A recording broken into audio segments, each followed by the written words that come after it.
সকাল থেকে কাজে যোগ দিচ্ছেন সাভার ও গাজীপুরের পোশাক শ্রমিকরা। সবশেষ পরিস্থিতি জানাতে গাজীপুরের জয়দেবপুর আছেন রিপোর্টার রাজিবুল হাসান। সরাসরি যাচ্ছি তার কাছে।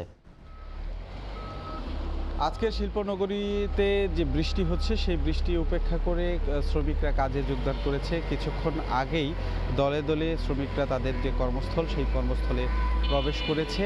এখন পর্যন্ত যেটি বলা চলে যে গাজীপুরের 2250টির মতো যে কারখানা, সেই কারখানার মাত্র 4 থেকে 5টি কারখানা কিছু জটিলতার কারণে একেবারেই বন্ধ রয়েছে গত 5 আগস্টের পর থেকে।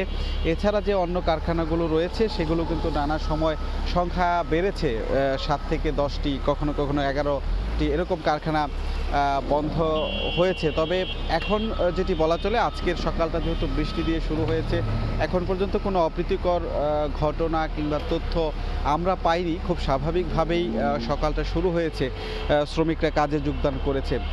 কিছুক্ষণ আগে শ্রমিকরা যখন তাদের কর্মস্থলে প্রবেশ করে তখন দু একজনের সঙ্গে আমরা কথা বলছেন যে তারা মূলত সাধারণ শ্রমিক, কাজ করতে চান, যে কারণে তাদের যে ন্যায্য অধিকার, সেই অধিকার এবং যে পাওনা সেগুলো বাস্তবায়নের জন্য যে 18 দফা সরকার দিয়েছে, যে 18 দফা বাস্তবায়নের ঘোষণা দিয়েছে, সেটিতে তারা সন্তুষ্ট। তবে কিছু কিছু শিল্প প্রতিষ্ঠান রয়েছে, পোশাক কারখানা রয়েছে, যেগুলোর বকেয়া বেতন রয়েছে কিংবা মালিক পক্ষের সঙ্গে পূর্ব থেকে শ্রমিকদের এক ধরনের দ্বন্দ্ব রয়েছে।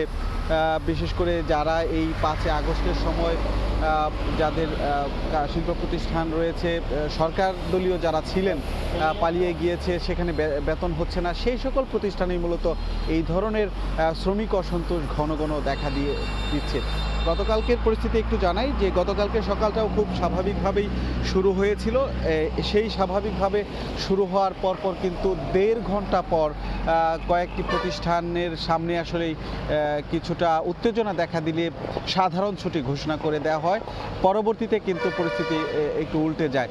আজকের পরিস্থিতি এখন যেহেতু 8টার পরপর স্বাভাবিকভাবেই শিল্প প্রতিষ্ঠানের যে কারখানার উৎপাদন, সেই উৎপাদন কার্যক্রম শুরু হয়েছে। তবে ঘন্টা 1.5-2 যাওয়ার পর মূলত পরিস্থিতি বোঝা যাবে। এখন পর্যন্ত সবগুলো মহাসড়কও গাজীপুরের স্বাভাবিক রয়েছে, উৎপাদন কার্যক্রমও স্বাভাবিকভাবেই শুরু হয়েছে। মোটামুটি এই ছিল শিল্প অঞ্চল গাজীপুর থেকে আমার কাছে থাকা সবশেষ তথ্য।